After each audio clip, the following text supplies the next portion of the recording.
Assalamualaikum warahmatullahi wabarakatuh. Perkenalkan, nama saya Vivi Aprilia Maulida, NIM nomor belakang 64, Prodi Akuntansi Syariah 2.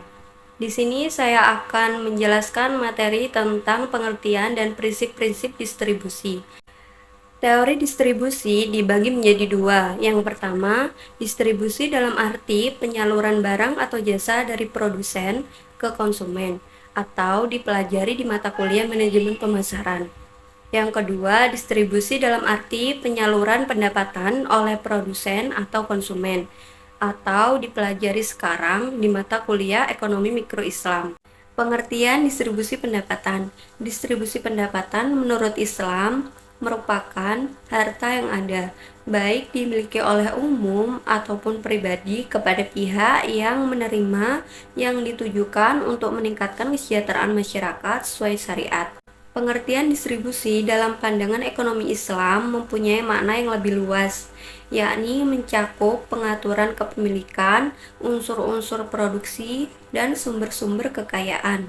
Sedangkan kekayaan itu sendiri merupakan harta benda yang dimiliki seseorang yang digunakan untuk memenuhi kebutuhan hidupnya sehari-hari maupun jangka panjang. Prinsip distribusi dalam Islam. Yang pertama, ada larangan riba dan ghor. Secara umum, riba adalah penambahan terhadap hutang. Maknanya, setiap penambahan pada hutang, baik kualitas ataupun kuantitas, banyak maupun sedikit, adalah riba yang diharamkan.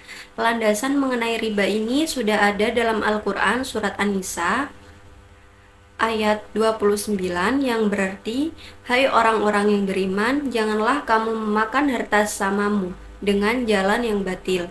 Adapun yang dimaksud dengan jalan yang batil dalam hal ini yaitu pengambilan tambahan dari modal pokok tanpa ada imbalan pengganti atau kompensasi yang dapat dibenarkan oleh syar'i. Selanjutnya adalah gharar, yaitu ketidakpastian dalam transaksi yang diakibatkan dari tidak terpenuhinya ketentuan syariah dalam transaksi tersebut.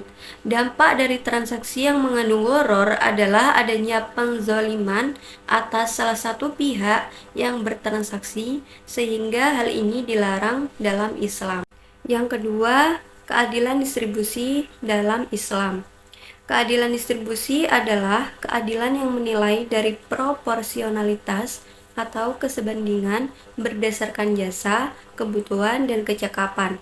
Contoh keadilan distribusi itu sendiri adalah karyawan yang telah bekerja selama 30 tahun, maka ia pantas mendapatkan kenaikan jabatan atau pangkat. Yang ketiga, sesuai konsep kepemilikan dalam Islam. Yang keempat, menimbun harta. Menimbun harta dalam bahasa Arab dikenal dengan istilah kanzul anwal. Secara etimologi berarti mengumpulkan atau menimbun harta. Tentu, makna ini terlalu global untuk memahami larangan menimbun harta dalam Al-Quran surat At-Taubah ayat 34 dan 35. Materi yang kedua yang akan saya jelaskan di sini adalah tujuan distribusi pendapatan dalam Islam. Tujuan ekonomi dalam Islam dikelompokkan menjadi kepada tujuan dakwah, tujuan pendidikan, tujuan sosial, dan tujuan ekonomi. Yang pertama, tujuan dakwah. Tujuan dakwah dalam distribusi pendapatan dapat dilihat dari penyaluran zakat. Misalnya, penyaluran zakat kepada para mu'alaf. Ia memiliki tujuan dakwah untuk orang kafir yang diharapkan keislamannya.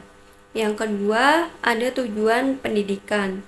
Secara umum, tujuan pendidikan yang terkandung dalam distribusi pendapatan dalam perspektif Islam adalah pendidikan akhlak al-karimah, seperti memberi, menderma, dan mengutamakan orang lain.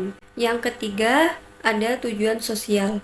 Tujuan sosial terpenting dalam distribusi pendapatan adalah memenuhi kebutuhan kelompok yang membutuhkan dan menghidupkan solidaritas di dalam masyarakat Islam, mewujudkan keadilan di tengah masyarakat.